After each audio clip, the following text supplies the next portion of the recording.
Hello दोस्तों। आज मैं आप सबके सामने बहुत ही इंटरेस्टिंग सा एक नया चाइनीज ड्रामा लेकर आई हूँ। तो चलो शुरू करते हैं बिना वक्त गवाए।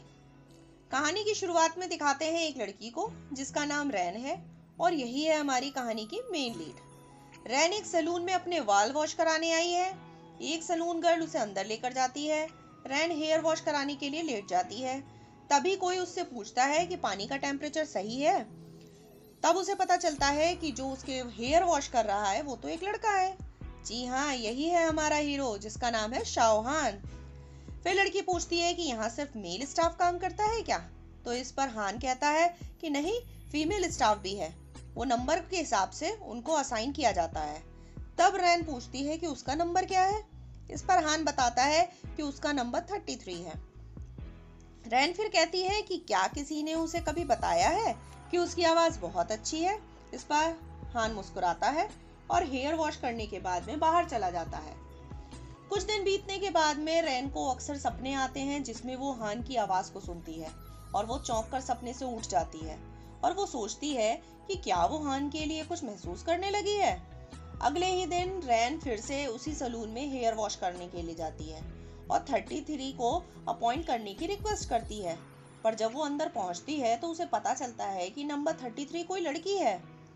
तो वो रिसेप्शन पर आकर पूछती है कि नंबर 33 वो नहीं जो पहले था।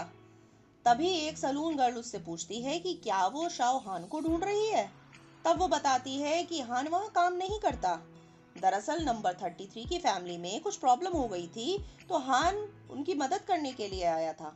वो बताती है कि उन्होंने सुना है कि शाओ हान का खुद का शाओजाओ विलेज में सलून है, लेकिन वो नहीं जानती कि वो एग्जैक्टली है कहाँ। रैन उसे थैंक्स कहती है और वहां से एक कार में बैठकर शाओजाओ विलेज की तरफ चल पड़ती है। तब हमें शाओजाओ विलेज को दिखाते हैं जो बहुत ही खूबसूरत है।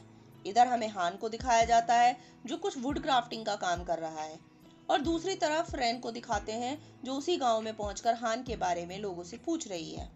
दूसरी तरफ हान अपना काम निपटाकर मस्त सोफे पर चिल मार रहा है। तभी उसकी पैट, उसकी बिल्ली हान के पास आती है और हान उसे गोदी में उठाकर पूछता है, तो हमेशा मेरे पास क्यों आ जाती हो जबकि तुम्हारे पास तुम्हारा घर है। तभी दूर से आते हुए रैन को दिखाते हैं और रैन और हान एक दूसरे को देखते हैं। रैन हान को देखकर मुस्कुराती है और हान उससे पूछ अपनी जगह पर खड़ा होता है और उससे पूछता है कि क्या तुम यहाँ हेयर कट कराने आई हो। तब रैन कहती है कि हेयर वॉश कराना कैसा रहेगा। फिर दोनों अंदर सलून में जाते हैं और हान रैन से लेटने को बोलता है। फिर हान रैन के हेयर वॉश करने का कोर्स शुरू करता है और पूछता है कि पानी का टेम्परेचर ठीक तो है ना। इस पर रैन हाँ में जवाब देती है। तभी हान की कैट वहां आती है और हान के पैरों के चारों तरफ म्याऊं म्याऊं करती हुई घूमने लगती है। रैन पूछती है कि इस कैट के साथ में क्या प्रॉब्लम है। तो इस पर हान जवाब देता है कि कैट प्यार में है। इस पर रैन शर्मा जाती है। हान हेयर वॉश के बाद में रैन के बाल सुखाता है। फिर पूछता है कि क्या रैन को हेयर कट कराना है। रैन पूछती है कि क्या तुम कर सकते हो। इस पर हान कहता है हाँ। तभी दिखाते हैं कि सीढ़ियों से कोई लड़की उतरते हुए हान के सलून में हान के पास आती है और कहती है कि मुझे भूख लगी है, चलो कुछ खाने चलते हैं। इस पर हान कहता है कि उसे सिर्फ 10 मिनट दो। तब वो लड़की कहती है कि मैं अंदर वेट करती हूँ, जल्दी करो। हेयर कट के बाद में रैन पूछती है कि कितना पे करना है। इस पर हान कहता है जितना पे करना चाहो उतना कर दो और कहकर अंदर चला जाता है। रैन पे करके बोलती है कि पे कर दिया, पर देखती है कि हान तो वहां है ही नहीं और फिर अपना फोन जानबूझकर मिरर के पास रखकर सलून से बाहर चली जाती है। बाहर से एक टैक्सी लेती है और उसे जेनन होमलैंड चलने के लिए बोलती है। रैन अपने घर आ जाती है और अपनी केयर टेकर को पड़ोस में रह रहे अंकल से बात करते देखती है। फिर उसकी केयर टेकर आंटी कहती हैं कि फाइनली तुम आ गई। मिसेस क्यू कह रही थी कि तुमसे तो कांटेक्ट ही नहीं हो पा रहा। उनको लगा कि कहीं तुम्हारा एक्सीडेंट तो नहीं हो गया। इस पर रैन कहती है कि मैं बिल्कुल ठीक हूँ, मेरे फ़ोन की बैटरी ख़त्म हो गई थी। फिर केयर टेकर आंटी कहती हैं कि चलो ठीक है, तुम्हारी फेवरेट डिशेस बनाई हैं, जल्दी से चलकर खा लो। रैन अपने कमरे में चली जाती है और जैसे ही रूम का दरवाज़ा बंद करने वाली होती है वो केयर टेकर आंटी को मिसेस क्यू से बात करते सुनती है। Care taker aunty Mrs Q से कह रही थी कि रैन घर आ गई है और उसके फ़ोन की बैटरी ख़त्म हो गई थी, इसलिए फ़ोन बंद हो गया था।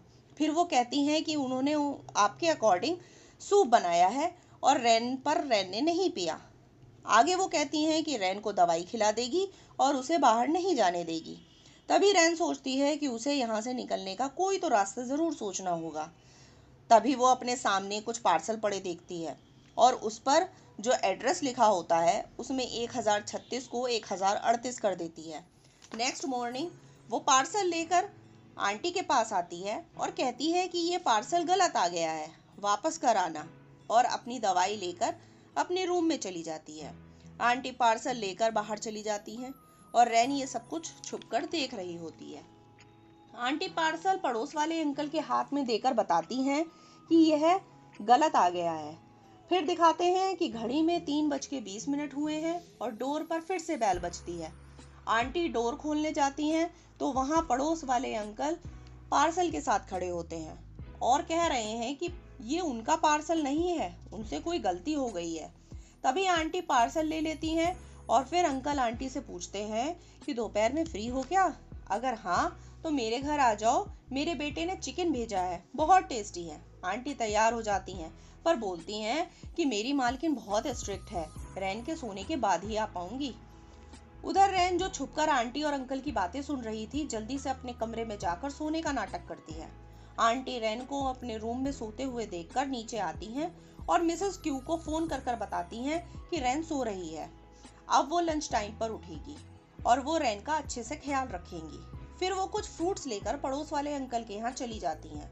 उधर अंकल और आंटी बातें कर रहे होते हैं और इधर रैन अपने घर से बाहर आकर एक टैक्सी पकड़कर शाओजाओ विलेज चली जाती है। आगे दिखाते हैं कि विलेज में बारिश हो रही है और रैन बारिश में भीगती हुई भाग रही है और भागते हुए हान के सलून पर पहुंचती है। वहां जाकर डोर नॉक करती है तो हान डोर ओपन करता है और रैन को देखकर पूछता है कि यहाँ वो अपने फ़ोन के लिए आई है क्या?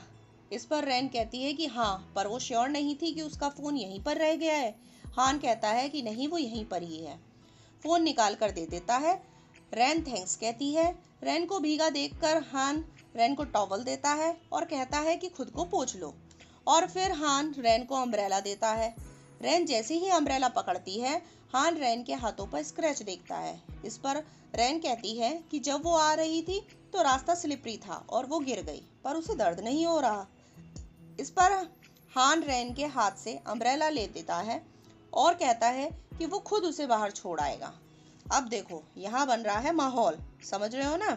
रैन और हान एक ही अम्ब्रेला में जा रहे हैं और रैन बीच बीच में हान को बड़े प्यार भरी नजरों से देख रही है। इसी बीच रैन हान से पूछती है कि आज तुम्हारी गर्लफ्रेंड खाने पर नहीं आई, वही जो सुंदर लड़की पिछली बार आई थी? इस पर हान जवाब देता है नहीं।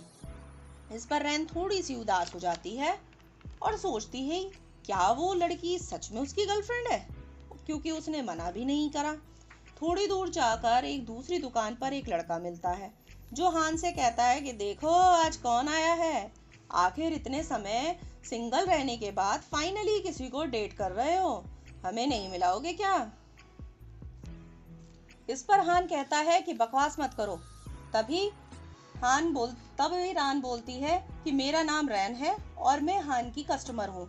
आज मैं अपना फ़ोन वापस लेने आई थी जो मैं पहले इनके सलून में भूल गई थी। तभी वो लड़का अपनी शॉप से बाहर आता है और कहता है कि मेरा नाम फैटी है और मैं हान का फ्रेंड हूँ और मेरी वाइफ यहाँ बारबेक्यू रेस्टोरेंट चलाती है। कभी आओ रेस्टोरेंट पर, हान से कहो कि ट्रीट दे तुमको। इतना सुनकर हान रैन को अम्ब्रेला देकर कहता है कि मैं बस यहीं तक ही छोड़ता हूँ, इसके आगे तुम अपने आप चली जाओ। इस पर रैन कहती है कि कल अम्ब्रेला वापस कर दूंगी, तो हान मना कर देता है और रैन चली जाती है। उधर आंटी अंकल से मिलकर घर वापस आ रही हैं और दूसरी तरफ रैन भी टैक्सी से उतरकर झाड़ी के पीछे छिप जाती है। आंटी डोर पर पहुंचती हैं तो उन्हें कुछ याद आता है और वो फिर से अंकल के घर की तरफ चल देती हैं। मौका देखकर रैन घर में एंटर कर जाती है और जैसे ही वो रूम में आती है, कोई लेडी रैन को पीछे से आकर सरप्राइज कर देती है। तो दोस्तों, कौन थी वो लेडी और उसके बाद रैन के साथ क्या हुआ, जानेंगे अगली वीडियो में। तब तक के लिए